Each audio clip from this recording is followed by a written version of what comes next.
What's up, buddy? Nothing. What's up? Not too much.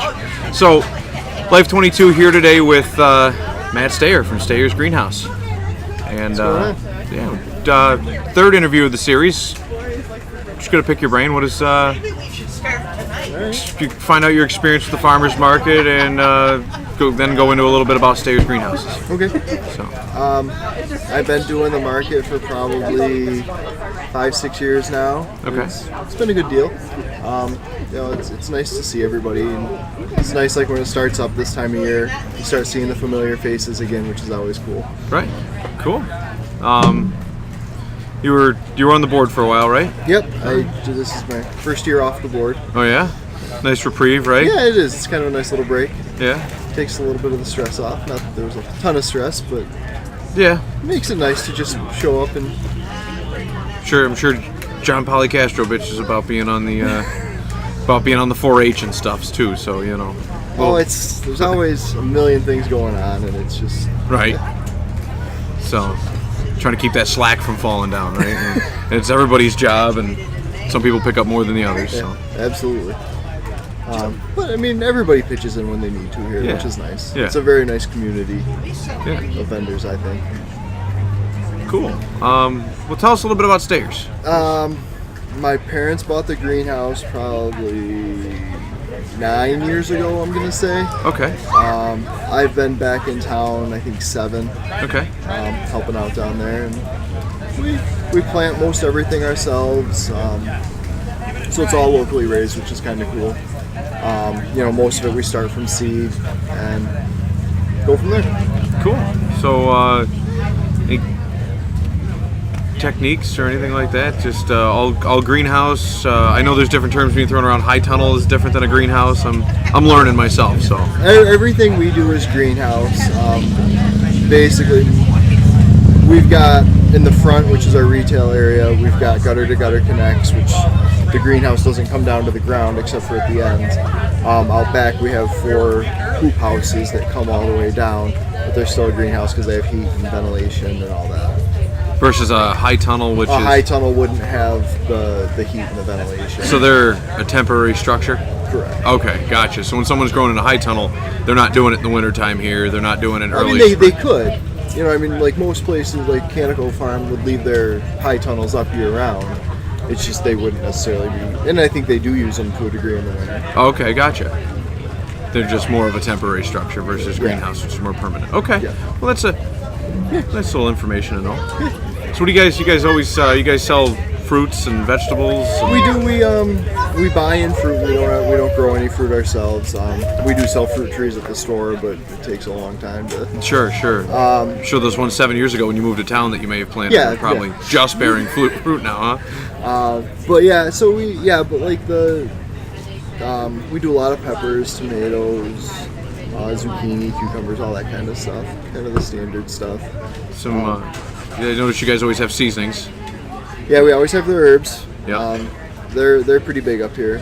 Everybody likes to see them. Yeah. So. The citronella, keeping the mosquitoes away.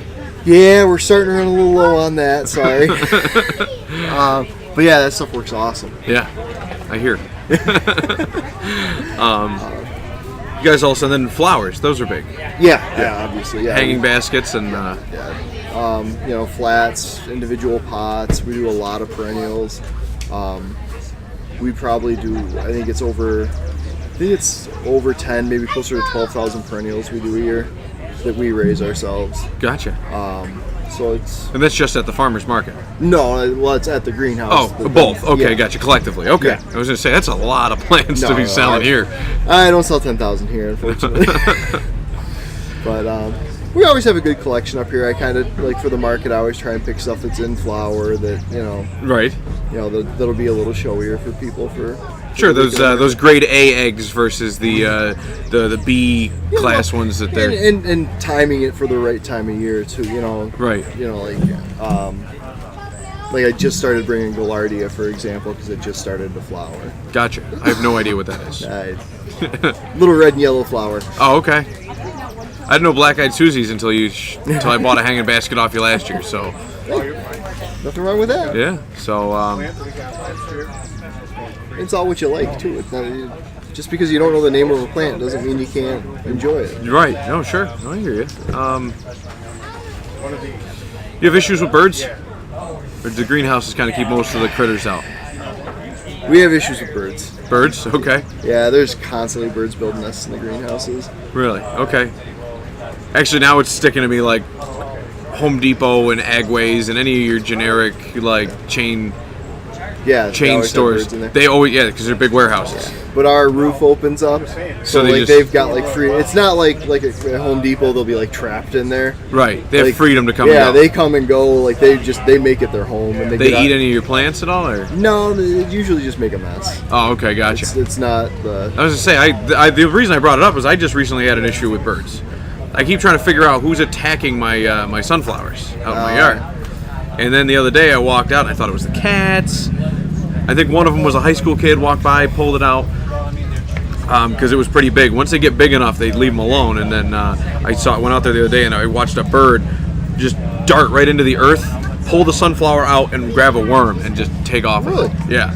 Like, these little guys, they have like some sonar or something. They got them. So you're right where it was, huh? Exactly. So it's pretty cool. But yeah, I mean, we get once in a great while we'll get woodchucks in there. Okay. Which can be an issue. Chipmunks tend to be our biggest culprit. Gotcha. You can't really shoot them either because you get to crack flower pots and put holes in the customers around. Yeah. You gotta hunt them at night, early morning, right? Get their tags it's not a good. We actually a couple years we've got like I said, we got the greenhouses out back that come down to the ground. Well, the sides there's a knee wall, so it's about 3 foot high. Right. And then the side rolls up probably 4 foot from there. So from like 3 foot to 7 foot, it's probably 6 foot. There's open, and like our big patio tomatoes, the deer would come up and just eat right out of them. And they'd grab the plant and pull it right out. And then eat it. So we're like, all right, we're gonna fix this. So we pulled them all in. Then the deer took to walking right down the center aisle of the greenhouse, going right inside to do it. You can wait for them to go outside to shoot them, right? You gotta get your permits. Gotta get your nuisance permit. Yep. Okay. Yep. There you go. You don't need tags for that though. You just get a permit. No, they give you like you. You get a series of tags if you need more. Like, hey, I've got a litany of deer up here. Yeah, you got to call and get more. Then you take them down to John, and he knows a guy who processes them for you. And we usually do it ourselves. Oh yeah. Oh, there you go. But yeah, it works. Self-sufficiency. I'm a rugged individualist, so I'm all for the. What was that? Roosevelt? I think so. Teddy Roosevelt. Yeah. Rugged individualism. Yeah, that's. Was that Franklin? No, I don't think it was FDR. Because Teddy also was the one who was big into like state parks and preservation and stuff. Yeah, and conservation. So, yeah. I was thinking rugged individualism was more after World War II. Maybe I'm wrong. Look into it. I could be very wrong. Look into it. Wish we had Nancy floating around here. We could bug her. She'd remember. Absolutely. So. Yeah, I mean, it's. I get a little in depth with like each business, not just what do you have. It's more like with Mark. He was telling me about slugs. We were talking about soil content, things like that. So, yeah. But you gotta dig in a little bit, I guess. Yeah. It's stay busy. You're off the beaten path. Yeah, we are. But you have to be though. But it actually works out. We draw a lot from Salamanca and Bradford out there. Really? Yeah. Oh yeah, because the 219 runs right in there. Yeah. Because Salamanca doesn't have much out their way. They've got there's one little greenhouse out there, and then Bradford has a couple, but we still draw a lot. Sell tobacco plants. We used to. Really? Yeah. I was gonna say because you catch them going right to the res. You can stop them and I got my own one. You can go. You want to grow it yourself? We'll even show you. We used to grow them. They it's real disease susceptible. Oh really? Yeah. So we kind of. I don't know. Can you GMO it? It's physical.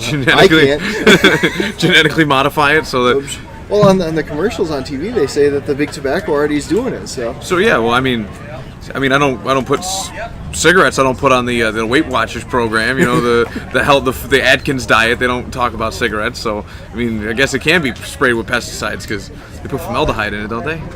I think so. Yeah. Yeah. So I mean. But I think they must be regulated. They have to be. Yeah. We were just talking about drinking gasoline. If you can, well, we're trying to up the standard. Like real men get drunk and black out, then go to work the next morning. My uncle's dad used to wash his mouth out. Listerine. Yeah. Clorox bleach. Very white teeth. Yeah. Stinky gums, I bet. Yeah. We were just talking about that as in a, like the real men, shots of gasoline and we do key bumps of ground up glass and just to throw off people, but we figured that would be just got to raise the bar a little bit, but we were just doing some research and I guess you die after a half an ounce, so you'd have to do like baby shots. So, like, really? Yeah. You get drunk on a quarter ounce or something. I mean, because like, you've ever siphoned gas, and I'm not talking like out of gas, like not. Yeah, no, yeah, no, you feel a little loopy after you get a blast. You get in a your mouth. mouthful of it, you're like, oh, it's like the worst thing in the world. Yeah. Oh yeah. That's why only real men do it. And see, tangents, those are nice. Yeah. So a little bit of color. Yeah, that's right. By the way, Herbert Hoover was rugged individualism. All right, Thank cool. you. Fact checking. He was also the one trying to keep people sane while they were living in Hoovervilles because they were all like homeless. So they're like, and that kind of makes sense too. Yeah. Got to fend for yourself living in a tent. Yeah. Hoovervilles. They also used to load their shotguns with rock salt. Get rid of the vagrants, I believe, yeah. They fill their buckshots with rock salt and just get out my property, shoot them, just to Yeah. You pepper some rock salt in someone's ass, they're not gonna put up a tent in your I'm yard. not coming back. Yeah, that's right. There's got to be a better place. Go live in the woods, grow my own vegetables, kill my own deer. So, Speaking of which, how was your turkey dinner? turkey dinner was not too tasty. Too much ground up glass. That's where I got the idea though for the key bump. So it was when that turkey hit us yesterday, dead center of the windshield. It's an impressive. Yeah. Impressive blast. I'm glad that damage. 6 inches lower, that turkey would be sitting in the seat with us. Yeah. So, because I didn't come through, it didn't really penetrate. It just threw a bunch of little shards. Mm-hmm. And, and We're on the expressway. yeah, right outside of Binghamton, east side of Binghamton, heading just about to get off 88. So you had to be moving. Yeah, oh yeah.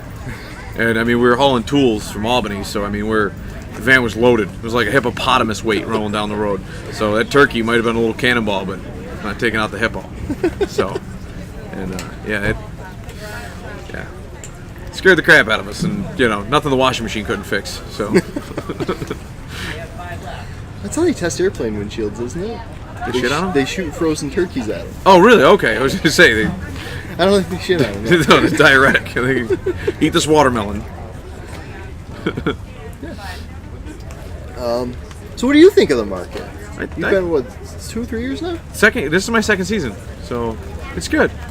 You're on the board, so I'm on the must be board, your, so I haven't taken any complaints though. Yeah. So I'm good with that. It's different than being alderman, where when you're an alderman, everyone's, you get a call, hey, my neighbor's being a jerk, and I got to go like the bouncer at a wedding, like deal with inter office skirmishes and stuff, Yeah, I feel like you don't get a lot of complaints here.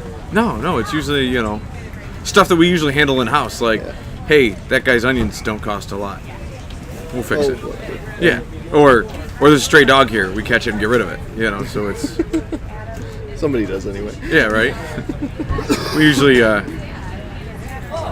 it's not too bad. It's usually just hey, you ran out of coffee? Oh, got more coming. That's It's on its way. it's most case by case basis. So Yeah, I feel like there's not a whole lot of general complaints. You're right. It's more of an individual type thing. Yeah. That's out of time. So even more.